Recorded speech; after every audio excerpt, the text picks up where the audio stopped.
Hello and welcome to Nick Teach. तो आज कर रहे हैं हम कुछ एग्जाम्पल्स।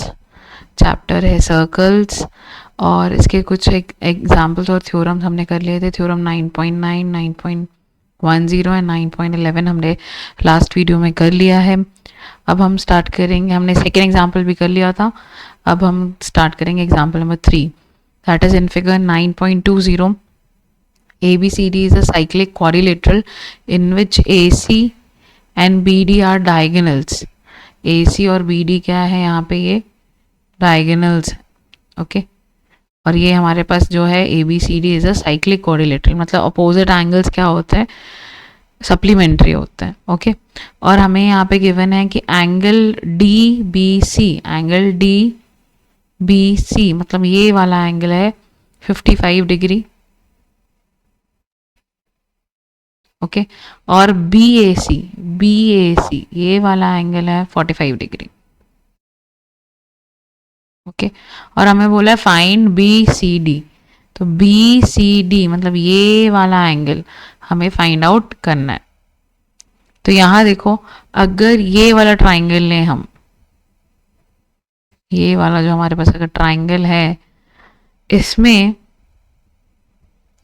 हमें ये बी एंगल पता है, सी एंगल हमें निकालना है, और अगर हमको डी एंगल पता चल जाए तो हम सी एंगल से हम प्रॉपर्टी यूज करके सी एंगल निकाल सकते हैं, ठीक है।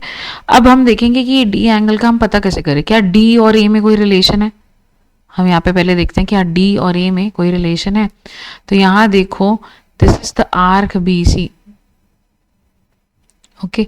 और ये बी सी आर्क से ही यहाँ ए पॉइंट पे एंगल लिया है, और बी सी आर्क से ही यहाँ डी पॉइंट पे एंगल लिया है, ठीक है। तो ये भी 45 डिग्री होगा, ये एंगल भी क्या होगा 45 डिग्री। क्यों? Angle on the same segment, ठीक है। ये वाले सेगमेंट में है ना एंगल, और सेम आर्क से बन रहा है, तो यहाँ पे ये दोनों 45 डिग्री होंगे। अब हमें डी पता चल गया है, बी पता है 55, तो हम एंगल सम प्रॉपर्टी से निकाल सकते हैं। तो जैसे 45 प्लस 55 कितना हो जाएगा 100, और फिर 180 माइनस 100 करेंगे तो ये आ जाएगा 80 डिग्री, ठीक है। अब इसी के स्टेप्स हम लिख सकते हैं। क्या लिखेंगे हम? In triangle B C D angle D equal to 45। क्यों? क्योंकि एंगल डी मतलब एंगल बी डी सी लिखोगे आप 45 degree, okay, which is equal to angle B A C, क्योंकि angles on the same segments are equal, ठीक है। फिर in triangle D B C करके angle B equal to 55, angle D equal to 45, तो angle C will be equal to क्या हो जाएगा 180 minus 55 minus 45 which is 80 degree, ठीक है। अब यहाँ देखते हैं, यहाँ इस सॉल्यूशन में थोड़ा सा चेंज है। इसने क्या किया है, इसने यहाँ पे पहले ये वाला एंगल फाइंड आउट किया है, ठीक है। इसको मैं पहले इरेज कर लेती हूँ ताकि आपको बुक का मेथड भी क्लियर हो जाए। एक और मेथड से यहाँ पे ये सॉल्व कर रहा है, ठीक है। तो ये हमें 55 गिवन था और ये हमें 45 गिवन था, ओके। तो ये क्या कर रहा है, बुक में जो बुक का सॉल्यूशन है उसमें ये एंगल फाइंड आउट कर रहा है, ठीक है। अब ये एंगल का क्या रिलेशन है, ये एंगल देखो किससे बन रहा है, ये वाला एंगल डीसी से। क्या डीसी से कोई और एंगल बन रहा है? हाँ, ये बी पॉइंट में बन रहा है ना 55। तो अगर ये 55 है तो angles in the same segment वाली प्रॉपर्टी के कारण ये एंगल भी 55 हो जाएगा। अब ठीक है, ये दोनों का सम हो जाएगा 100, ठीक है। अब क्योंकि हमने देखा कि इन साइक्लिक कोऑर्डिनेटेड अपोजिट एंगल्स, हमको ये सी निकालना है, तो अपोजिट एंगल्स है सप्लीमेंट्री। तो इफ दिस इज 100, तो यहाँ हम क्या करेंगे 180 माइनस 100, तो यहाँ पे आ जाएगा 80।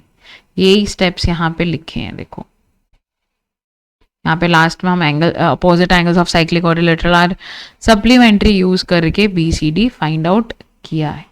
ये भी एक अच्छा मेथड है, और जो हमने भी किया वो भी सही है। तो आप जो चाहे वो भी आप कर सकते हैं, okay.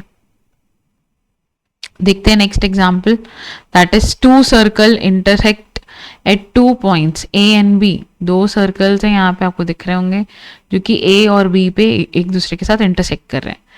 AD and AC are diameters of the two circle. AD or AC are the diameters. Prove that B lies on the line segment DC. ठीक है, तो हमको ये प्रूव करना है कि ये जो B है वो DC पे ही है। अब ये कैसे करेंगे, ठीक है, तो यहाँ देखो सबसे पहले हम यहाँ पे ज्वाइन कर लेंगे AB, ठीक है।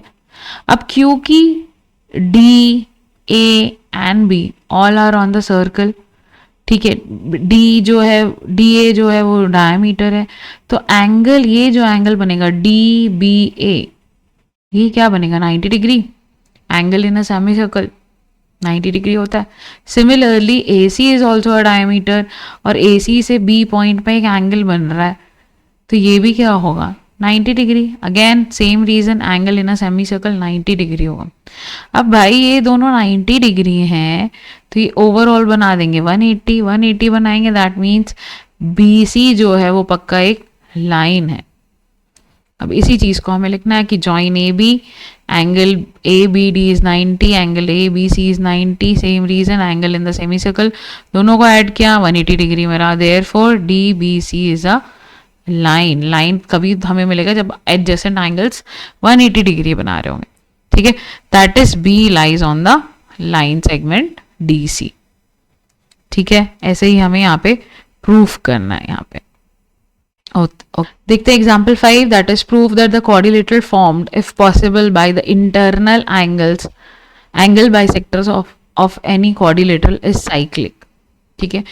यहां पे बोल रहा है कि quadrilateral formed by the internal angle bisector of any quadrilateral, मतलब एक ऑलरेडी क्वाड्रिलेटरल है हमारे पास, अब उसके जो इंटरनल एंगल्स के बाइसेक्टर होंगे, ओके, उसको अगर हम एक्सटेंड करें तो हमें यहाँ पे एक छोटा सा क्वाड्रिलेटरल और दिख रहा है, ये EFGH, इसको हमें प्रूव करना है कि दैट इज साइक्लिक, ओके, है ना। सुनने में बहुत टफ लग रहा है, ये ऐसा हमने क्वाड्रिलेटरल्स में पढ़ा है ना, कि जो इंटीरियर एंगल्स होते, मतलब इंटीरियर एंगल के बाइसेक्टर होते किसी भी क्वाड्रिलेटरल का, उसको रेक्टेंगल प्रूव करो, एक एग्जाम्पल है उसमें भी सिमिलर टाइप का। तो यहाँ पे हमें साइक्लिक क्वाड्रिलेटरल प्रूव करना है, दैट मीन्स हमको अगर ये एंगल का सम और ये एंगल, मतलब एंगल E और G का सम अगर मैं 180 प्रूफ कर देते हैं, तो यहाँ पे ये साइक्लिक क्वाड्रिलेटरल प्रूफ हो जाएगा, ओके, ठीक है। तो इसके लिए क्या करेंगे हम, ओके, तो देखते हैं इसको कैसे करेंगे। तो let's start with this triangle AEB। तो यहाँ पे जो AEB है ना, AEB इज इक्वल टू क्या लिख सकते हैं, 180 degree minus EAB and minus EBA लिख सकते हैं, है ना। तीनों को मिला के 180 डिग्री बनेगा, तो ये एंगल क्या है 180 degree minus this angle and minus this angle, ठीक है। अब EAB को हम क्या लिख सकते हैं, हाफ ऑफ एंगल ए लिख लें, और EBA को हम क्या लिखेंगे, हाफ ऑफ एंगल B, क्योंकि ये जो है लाइन है that is the angle bisector, okay, that is the angle bisector. अभी हम ये एंगल निकाल रहे हैं, ठीक है। तो इसको हमने लिख लिया 180 minus half of angle A plus half of angle B। तो यही तो वर्टिकली अपोजिट एंगल है ना, ये जो एंगल हमें निकालना है FEH, that is vertically opposite angle, तो ये दोनों इक्वल होंगे,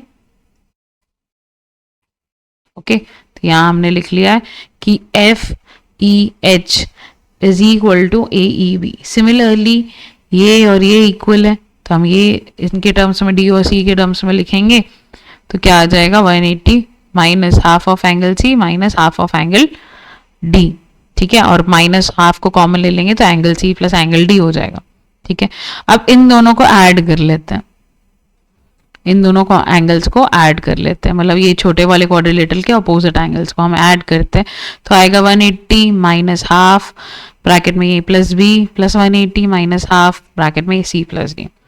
अब 180 प्लस 180 हो जाएगा 360, माइनस हाफ कॉमन ले लेंगे, अंदर ब्रैकेट में बच जाएगा A plus B plus C D, ठीक है, A plus B plus C plus D। अब ये A plus B plus C plus D क्या होगा, 360 होता है ना, ठीक है। Sum of interior angles of a quadrilateral is 360, तो 360 लिख देंगे। 360 का हाफ हो जाता है 180, तो 360 माइनस 180 क्या हो जाएगा 180। हेंस हम यहाँ पे प्रूफ कर देंगे कि the quadrilateral EFGH is cyclic quadrilateral. Okay, ठीक है, that's it for this video. अगर वीडियो अच्छी लगी हो तो please like share and subscribe. Next video से हम स्टार्ट करेंगे एक्सरसाइज 9.3।